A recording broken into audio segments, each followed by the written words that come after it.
Winning became a punchline that Trump's opponents used to lampoon him in his first administration. He was a political novice then, surrounded by a team with which he was unfamiliar, and he was probably as surprised as the rest of us were that he won the election. This time is different. This time he came with a plan and a cabinet with senior advisors comprised of loyalists all well known to the president. And recently, he's exhibited a more layered approach to governing on both the domestic and international front, no longer solely guided by winning each day's news cycle. By any objective measure, President Trump has his opponents on the run.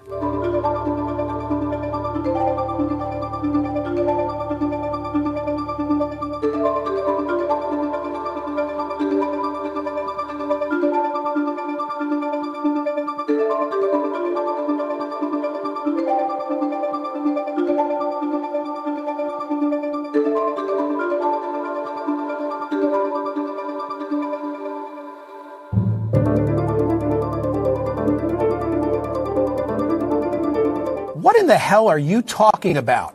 Damn, you've set the bar so low for Trump that an ant can't crawl underneath. I don't understand the second part of it, but okay. What am I talking about? I'm talking about offering an objective analysis in view of what's transpired in the last 2 weeks that I've laid out substantively and with data. He's been on a roll. It might not be the role that you desire, but I like the word that David used and that Selena Zito used in her column this morning, consequential. Who among us could deny how consequential Trump 2.0 is turning out to be?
During the commercial break, seconds before my editorial last week, James checked his phone and said, "Holy moly," or words to that effect, "Trump's just bombed Iran."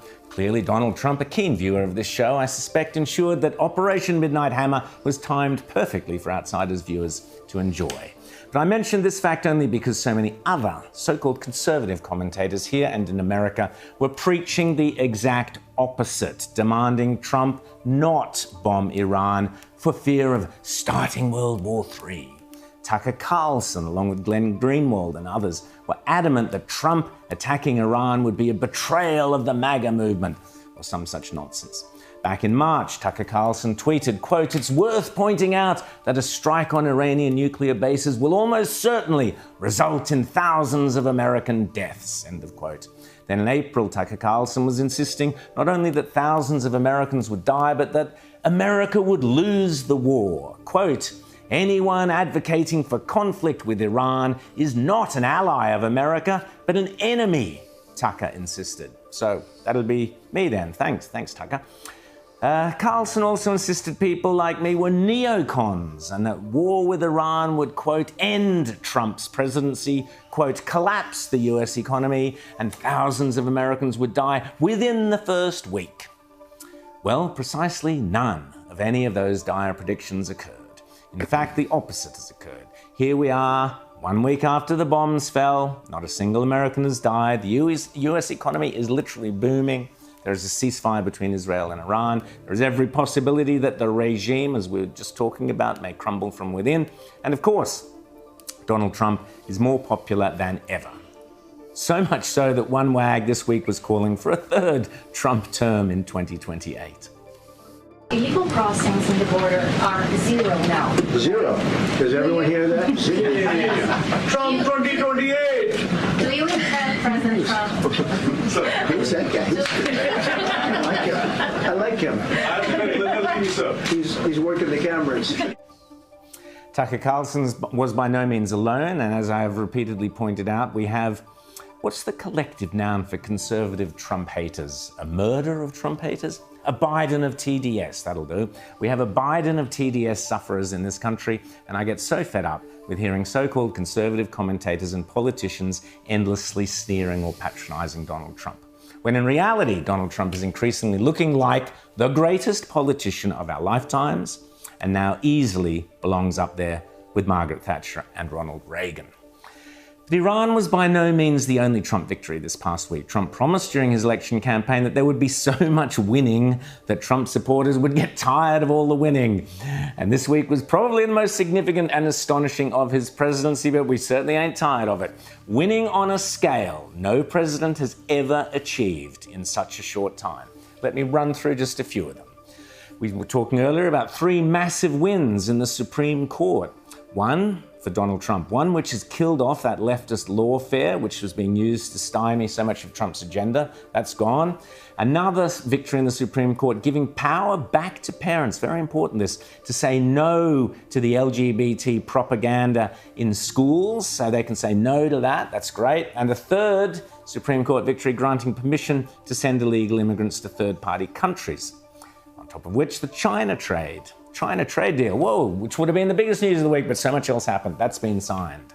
Several food giants are joining the growing list, removing artificial dyes from their food products. This is part of the whole MAHA movement. Social security handouts saw the largest monthly decline ever after attempts to end waste, fraud and abuse. That was the whole Doge thing. So that's all working. That's another victory. The Pentagon has begun reinstating service members wrongfully discharged for refusing the COVID vaccine. Hallelujah. Another victory. But all that was just for starters. Incredibly, Donald Trump also brought an end to the war between Rwanda and the Congo this week, a war which has lasted 30 years and cost millions of lives. Because it's the signing of a peace agreement between Congo and Rwanda to end a conflict that has been going on for 30 years. And there has been many mediation, facilitation in the past, but none of them succeeded. And we believe that it's because of your leadership and your steadfast commitment to this process, with also a new approach of economic integration, regional economic integration. And on top of which, although that Biden of TDS sufferers have been sneering for months at Donald Trump's tariff strategy, saying, oh, it's economically illiterate, he doesn't know what he's doing, yada, yada, yada. But so far at least, and in keeping with their analysis of everything Trump does, the sneerers got it again completely wrong. I got a call the other day from the people in Congress because we're doing our bill. I didn't even tell you this, Mike, and they called. They said, there's something wrong with the numbers, sir. I said, what's wrong? I don't know. They're not balancing out. There's something really wrong. I said, is that a good thing or a bad thing? Well, we don't know. I said, what's the problem? We're taking in much more money than we have scheduled. I said, so far that sounds good. They said, how much is it? About $80 billion. I said, do me a favor, check the tariff line. They called me back an hour later. Sir, we've taken in $88 billion in tariffs. Isn't that a beautiful thing? $88 billion. But wait, there's more. The S&P 500 and NASDAQ hit record highs this week. And as Trump also pointed out, record investment and manufacturing is returning to American shores. Those jobs are all coming back. Mr. President, a leading global economist just did a 180 and says your tariff plan, you may have outsmarted everybody with it. What is your message? I love this. I love this question. This is the favorite. This is the best question I've ever been asked because I've been going through abuse for years on this. What is your message to critics who think your tariff plan will cause a recession? I think they should go back to business school. We also had the news this week in America that there have been zero crossings of illegal immigrants into the USA. Let that sink in. The lefties all said that stemming the flow of asylum seekers, it's simply not possible. Trump's done it. So in light of these incredible successes and wins that are the opposite of what they all predicted, do these Trump critics in the media, especially the so-called conservative ones, ever admit they got it wrong? Oh, of course not. Does Trump care? Of course not. Now that your administration, and congratulations, has secured peace in Africa to a bloody, horrific war that's gone on for decades and no other president could do it, do you think the mainstream media will finally... I'm telling you.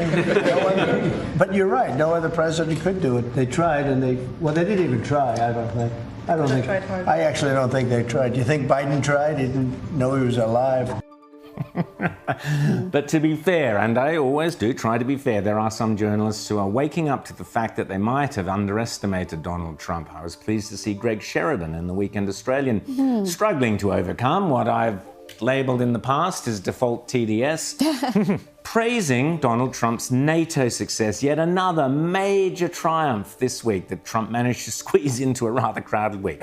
As Greg Sheridan writes, and I quote him, Donald Trump has transformed the North Atlantic Treaty Organization as surely as he has transformed the Iranian nuclear weapons program. The US-Israel versus Iran conflict was 12 days that shook the world. And the shaking isn't over yet. This is a pivot point in modern history.